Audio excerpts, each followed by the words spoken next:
We're here today to announce the first synthetic cell. As soon as we had these two sequences, we thought, if this is supposed to be the smallest genome of a self-replicating species, could there be even a smaller genome? Could we understand the basis of cellular life at the genetic level?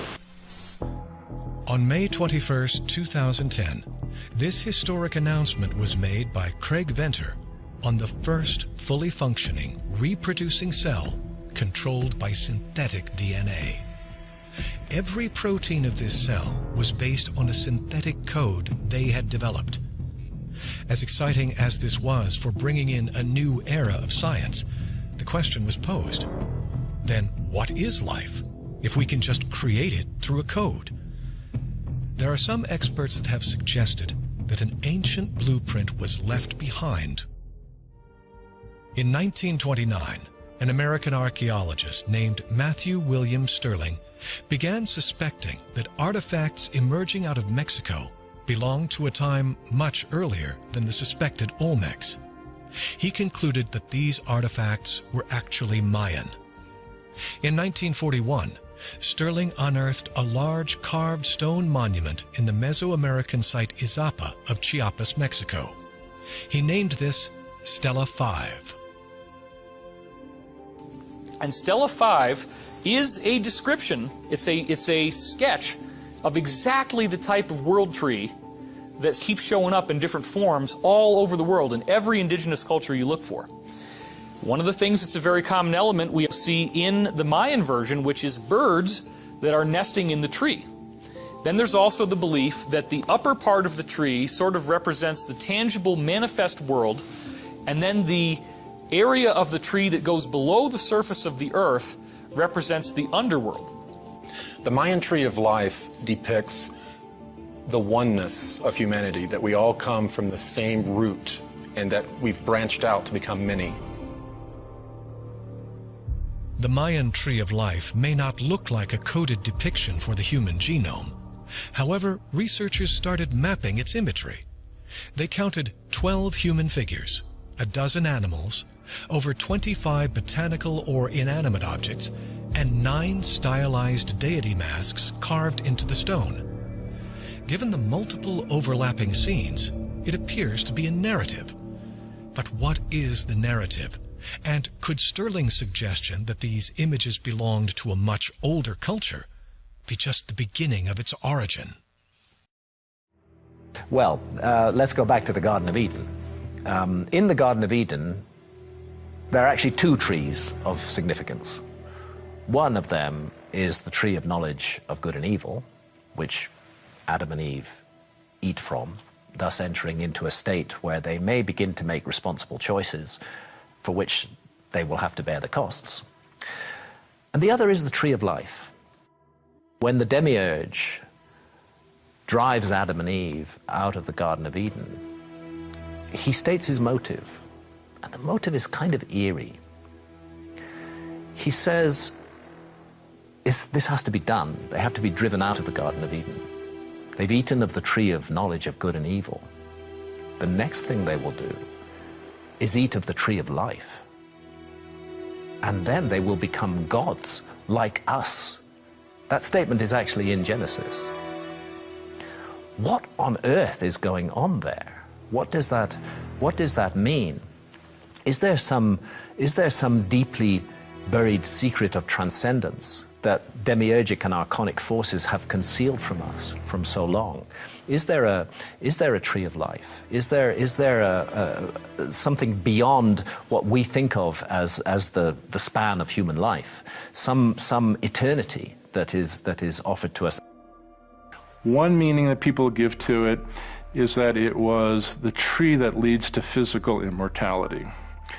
If you look at the old Mesopotamian writings, one of the big conflicts between humans and the gods was the gods did not want humanity to have immortality.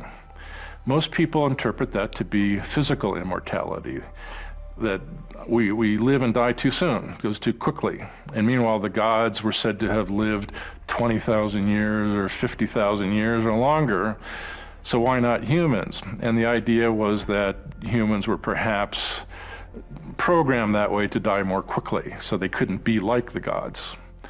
And so the tree of life, by that interpretation, would be that this is the formula, or this is the knowledge for how you attain that much longer time span physically.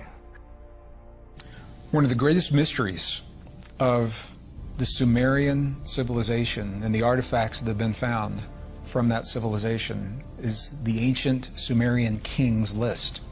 They identified the time of the Great Flood that is almost universal in every indigenous tradition I've ever studied, and the length of time of the rulers from that time until more present times is right on. It is very accurate.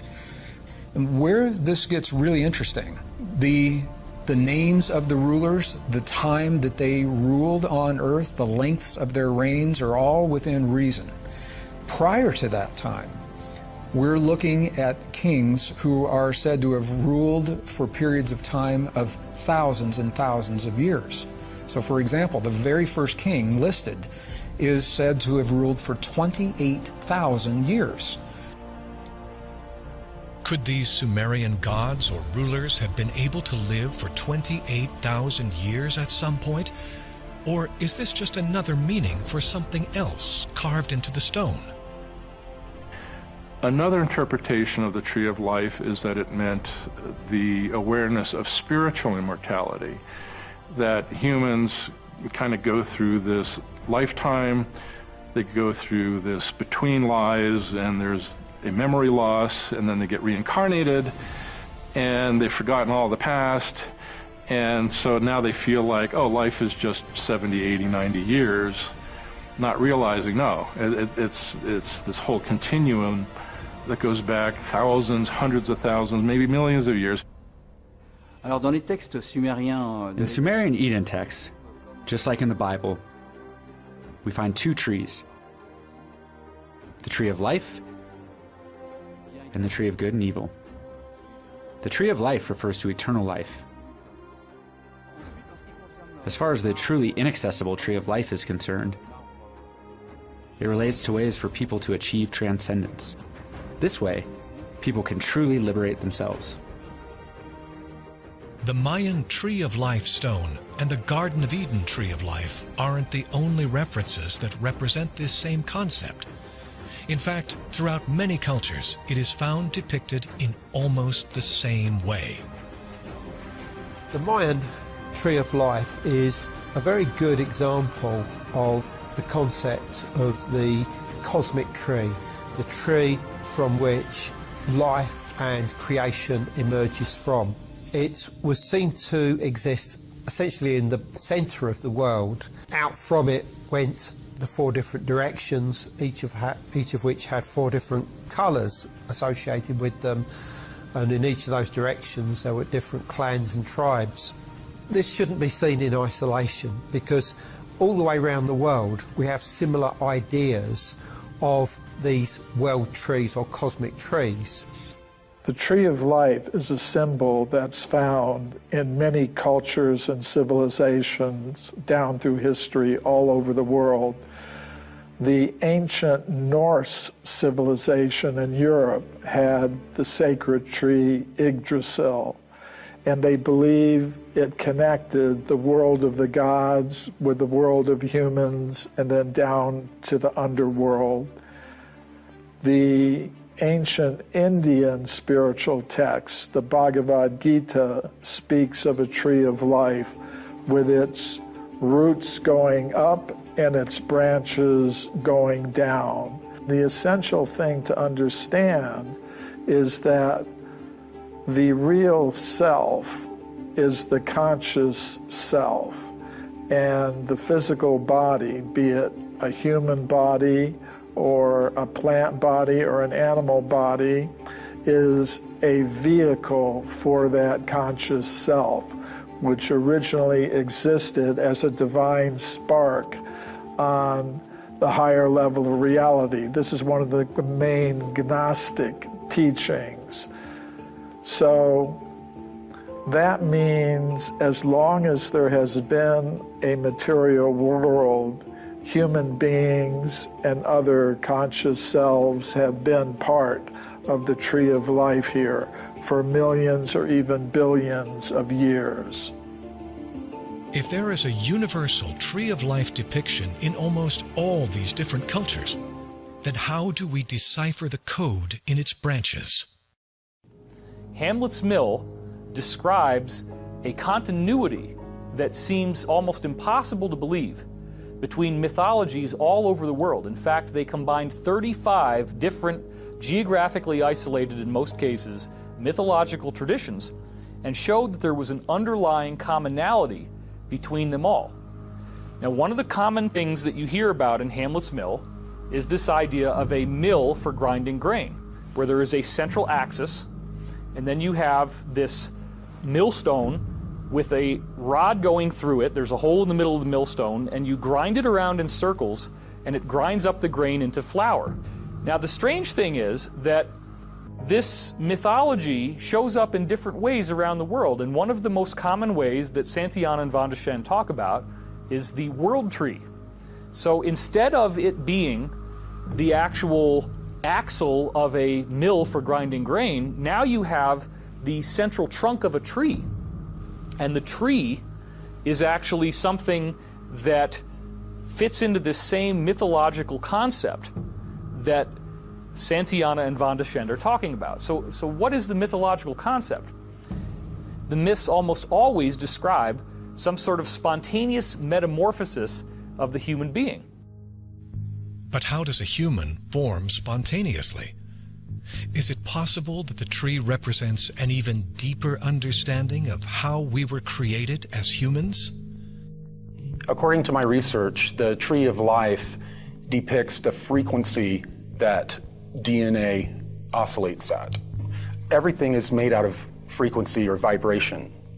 The wall behind me is all vibration. You could stick your hand through it if you were able to match that vibration. All genetics have a vibratory signature that can be picked up by technology. And in the secret space programs, they're able to use this type of frequency to detect different types of life just by their genetic frequency. If DNA has its own frequency, then how can it be manipulated and changed? We are gods, we forget this connection, and the more you understand that, the more you actually become aware of your position in life. I think that's where the interaction is between the tree of knowledge and the tree of life. One leads to the other. Now, if you follow that through in terms of genetics, the more you come to understand who you are as a temple and as a god, you begin to alter the chemical structure of your own DNA. It actually starts to alter who you are. And this is something that we now know in modern physics. So in a way, you can see it as a tree of life because it means that you actually are altering your very own DNA. Your own thoughts and your own belief patterns do alter your DNA. It only takes a small change in the local electromagnetic environment to alter the information received by DNA. Were the gods afraid that we could be able to manipulate our own DNA? And if so, could the tree symbology be a blueprint for this inevitable knowledge? The world tree symbology also has a very interesting parallel in actual physics. Only recently have we really started to understand the value and the significance of the torus, the spherical torus. If you have a vector moving through a fluid medium, meaning if you just have a force moving through a fluid, as that force moves, it will naturally cause a torus to form. The torus is the curling of the fluid as a vector moves through it. We see in physical systems like the atom that the atom is a series of toroidal shells of electrons that are all concentric with a nucleus. In much the same way, the world tree appears to have layers of onion-like shells. If the tree of life is a representation of DNA on a deeper level, where can this be decoded in ancient texts? The closest thing I believe on the planet right now that you might be able to come across is the original Hebrew language, which, when you begin to examine it, has 22 letters, matching all of these other ancient occult secrets, and those 22 letters each equate to a number value. And because of that, you can construct words that have a numerical value or a mathematical relationship with their surroundings. I think that's the last surviving kind of piece that shows us what that language was like. And no, it's not perfect by any means, but the fact that you can literally construct mathematical equations out of words and the words make sense, and that these mathematical equations interact harmonically with our surroundings is the great occult secret. That's the occult secret that every occult group has been searching for forever, and the reason why the Tree of Life, for example, where you have 22 paths and each equate to one of the Hebrew letters, is the basis of most of their occult teachings. What we know about DNA today, that they're still discovering new things every single day, but we know that the female and the male human body share 22 chromosomes. The 23rd are the sex chromosomes that make us different. The 22 is what's interesting, because DNA is created in a spiral, and spirals naturally transmit fractal energy. What's even more interesting is that when you begin to examine a lot of the ancient cultures who were building these megalithic monuments, for instance, the pyramids at Egypt, there are 22 pyramids along the Causeway of Peace, not the 3 that they always show. There are 22. And when you begin to study the occult, especially the Western occult tradition that came up through the Knights Templar and into the Freemasons and into Crowley's group and the OTO, you begin to learn that the 22 trumps of the tarot also match the 22 paths on the Tree of Life, which also match the 22 pyramids, and they all have the same vibrational frequency. That's fascinating. Interestingly enough, the Mayan Tree of Life carved into Stela 5 and its depictions throughout Mayan culture also has a strange correlation to the number 22. When I was in the Yucatan working with the Mayan elders, there was an elder that came out and we were having the conversation, and he said, "It's easier if I show you." It begins with many branches of the tree above, and it represents the 13 heavens that we aspire to. Below, the root system represents what they called the 9 levels of the underworld. 9 hells is what the Western tradition would call them. And the area in between is Earth. Could the Tree of Life really be a secret code for our physical existence on the planet? Could it explain our material existence in this density? If you look at the idea that the planets are not just being held by some strange combination of centrifugal and centripetal force, but there is some sort of greater emanation from the sun that's holding them in place, because their orbits should not be so consistent over so many thousands of years. And this is what mainstream scientists have said. They've had a big problem trying to figure out, why do the planets not lose energy and crash into the sun? I've often modeled this idea that the planets themselves are on spherical layers, that there's a spherical force field holding each planet in place, and that's what determines its orbit. Which means if you looked at our solar system from the perspective of the afterlife, you would see a series of concentric spheres with a central axis, and it would look like a tree. And what I find really interesting about this is that PMH Atwater, in one of her books, describes her own near-death experience, where when she got thrown out of her body into the solar system, she saw a phenomenon of what looked like a series of umbrellas of energy. And the central stalk of the umbrella was where the sun is. Well, that's the world tree.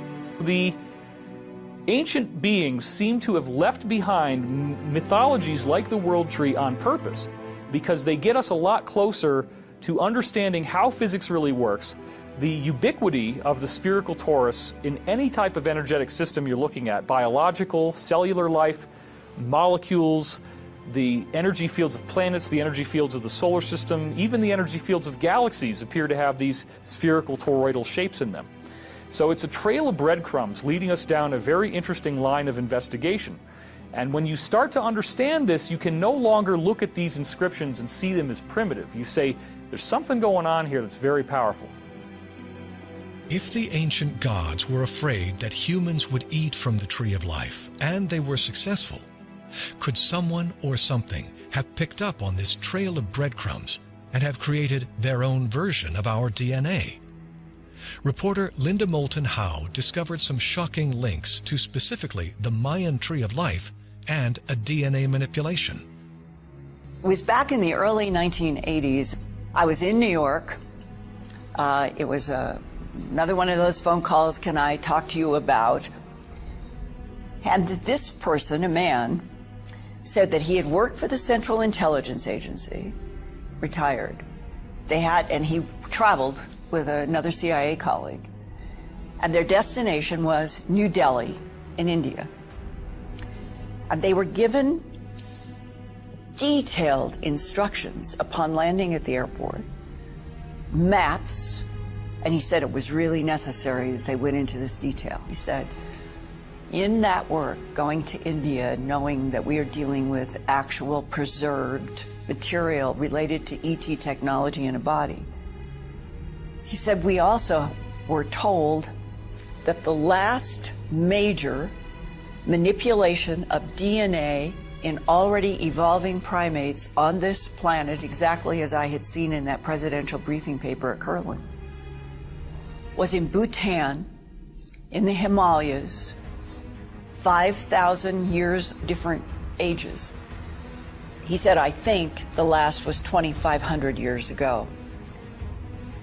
And that was the creation of hybrids between Bhutanese and something else, and that we know, and he said, we have proof, that the hybrids in Bhutan were picked up by craft, UFOs, and flown to what we would today call the Yucatan Peninsula on the Gulf of Mexico. Then that was the Mayan civilization created in a hybridized program by even extraterrestrial biological entities, and they were put down in the Yucatan Peninsula to keep them away from every other hybridization program that they had on the Earth, which included putting hybrids in the tops of mountains, putting hybrids on islands, peninsulas, to keep their experiments on the Earth separate. The tree of life, at least this is my just basic understanding, that the tree of life in any culture's history has related to, we'll call it elites, who may have actually been handed information down from something, that we are a created species.